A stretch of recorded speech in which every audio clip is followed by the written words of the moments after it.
Hey, quality recap here. Today, I'm talking about a movie called The Gambler. Spoilers ahead, watch out and take care. In the beginning of the movie, we're introduced to a guy called Jim Bennett, sitting at his grandfather's deathbed. He's one of the richest people in California but leaves his grandson no inheritance. Jim says he will miss him, but he told Jim to cut the crap. Jim doesn't really care about his grandfather's wealth. He's just sad that he's dying and relive the last memories of him in his head. In the next scene, Jim visits an underground casino while he exchanges a stack of dollars for chips and goes to a blackjack table. He bet all the chips. Doubled his bet while he looks at the camera. After losing one of his hands, he still looks like he wants to double his bet even with no chips.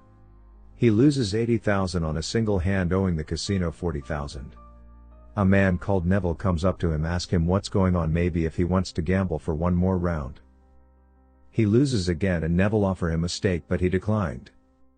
He was later lead to the casino boss called Mr. Lee, who he owes $240,000 and want him to pay back in 7 days. Jim comes back to Neville for the stake of $50,000 he offered him the other time.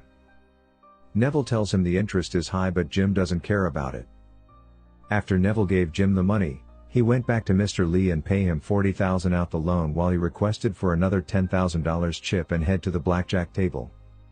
After going from $10,000 to $80,000, he decides to bet all on roulette on Black Rose. It rolls red and he loses again. One of the waitresses happens to be Jim's student, Amy, who Jim recognizes, stares at him. After the loss, the crowd disperses and Mr. Lee is displaced. 7 days left. Jim was later found to be a literacy professor, standing in front of his class. Jim discredits novel writing as a profession, saying it's mediocre. There are plenty of happy electricians. If you are not a genius, do not bother. He points to one of the boy in the class named Dexter. He's a professional tennis player. He asked him if he was in the game for fame or money. Dexter answered by choosing both. Jim noticed that Amy is the most genius in the class and started to question her about her family issues, but later let go and ends up the lecture by telling her to sit where she belongs or shouldn't mind showing up. Next, Jim visits his mother named Roberta, who is playing tennis with Dexter, who happens to be one of Jim's students. He's her coach. Jim was only there to demand money from her. He demanded the money from her, but she tells him she will not give him any more money. Jim kisses her on the cheek and leaves. When he gets a call from Neville, he throws his phone into a pond. 6 days left. A man picks up Jim and drives him to Frank. Frank is money lender who lend people large sum amount of money. After calculating how much Jim lost, he put him in his place and says that his yearly salary does not even cover all he had lost. He lists everything about Jim: birth, education, talent, looks, and more. Frank tells them that he will lend it to him only if he humiliate himself, and if he says he's not a man. Jim leaves. Jim was in the lecture hall when Amy walks in and sit down, asking him if he meant what he said in the lecture about her having talent.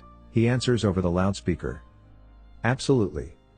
Amy basically tells him that he's a genius. He comes closer and tells her to leave. It's inappropriate to have her in the hall. Amy leaves and comes back with Jim's book and asks him to sign it. Amy asks him out, but he declines. Then Amy leaves. 5 days left. Neville calls Jim.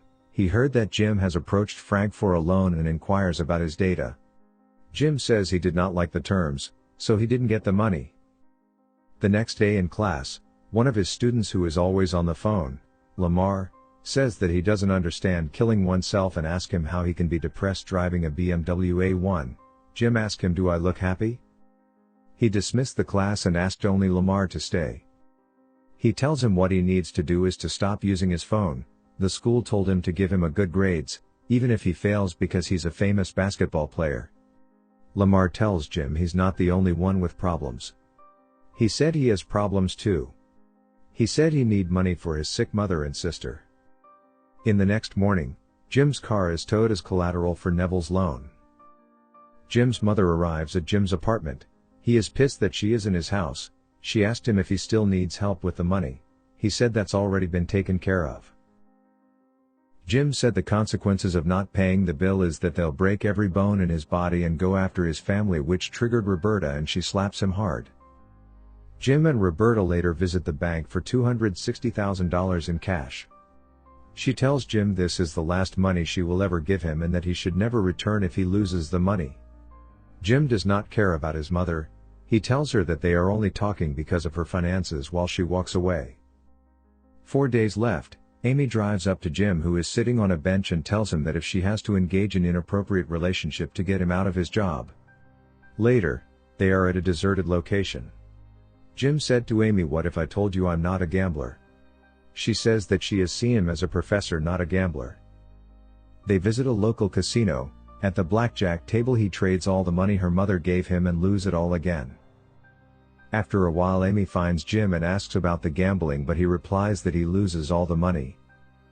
Later, Neville ambushes Jim and asked him for his money, but Jim said he doesn't have any money, and Neville asked him if he knows Lamar.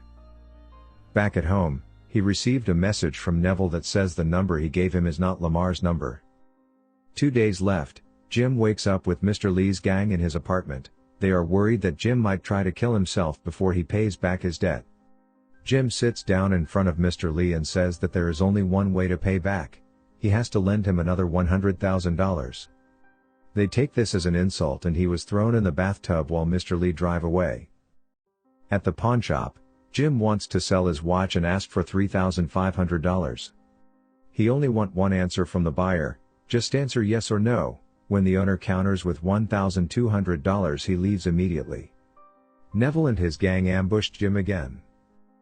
This time he was kidnapped and tied to a chair. Neville asked him how he's going to pay him back, but Jim says he's going to write another book. One of Neville's gang comes up and slaps Jim.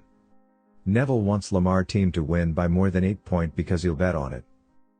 If Jim does not do what he said he will kill Amy. Back at campus, Jim packs up stuff and tell Amy goodbye. Amy wasn't having it, so she walks away from him. Jim walks out of the school and gives away his watch to a random student. He sees Lamar and offers some money if he throws the game, as Neville says tomorrow. Jim asked him because he knows Lamar needs the money and says it's his decision. Jim comes back to Frank for the loan. He gives him the money and said he does not pay it back, he will wipe out Jim's entire bloodline. Frank hands a car key to Jim which has $260,000 in it. Jim went back to Mr. Lee with the money bag and asked him for another steak.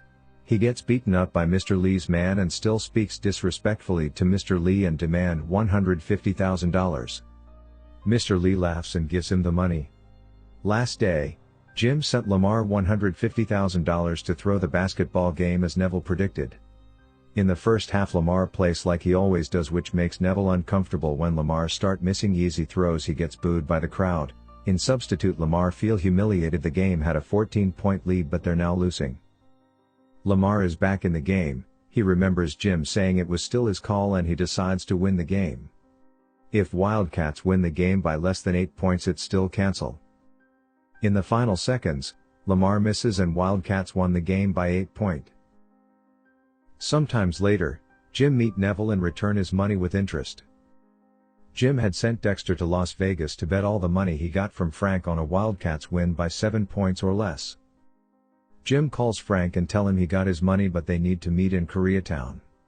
Jim grabbed the money and head to underground Koreatown establishment, the casino section. He meets Mr. Lee and tells him he got his money and points out to Frank that he also owes him money. He does not have enough to pay them both, so he'll bet it all on roulette. He will either pay them both or owe them both again.